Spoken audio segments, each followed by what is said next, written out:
मराठी बोधकथा सुंदरता की उपयोगिता। एक होता मोर. त्याला स्वतःच्या सौंदर्याचा खूप गर्व होता. तो प्रत्येक वेळी सौंदर्याचे गोडवे गायचा. दररोज नदीच्या किनाऱ्यावर जाऊन पाण्यात स्वतःचे प्रतिबिंब पाहून तो खुश व्हायचा. तो म्हणायचा, माझे शेपूट, माझे पंख किती सुंदर मनमोहक आहे. मी जगातल्या सर्व पक्ष्यात सुंदर आहे. एकदा मोराला नदीच्या किनाऱ्याजवळ सारस पक्षी दिसला. मोराने सारसला पाहून उपेक्षेने तोंड फिरवले. सारसचा अपमान करून मोर म्हणाला, तू किती रंगहीन पक्षी आहेस.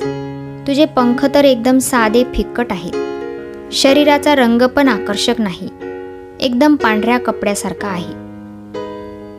यावर सारस म्हणाला, माझ्या मित्रा, तुझे पंख खरेच सुंदर आहेत. पण सुंदरता सगळे काही नसते. तू तुझ्या पंखाने उंच उडू शकत नाही, पण मी माझ्या पंखांनी उंच आकाशात उडू शकतो. बघ. असे म्हणून सारस पक्षी आकाशात उंच उडून गेला आणि मोर जमिनीवर थांबूनच त्याला पाहू लागला. पण त्याला आता समजले होते की सुंदर असणे महत्त्वाचे नाही, त्याचा काहीतरी उपयोग असायला हवा.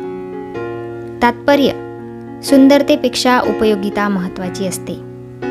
Please subscribe my channel and thanks for watching.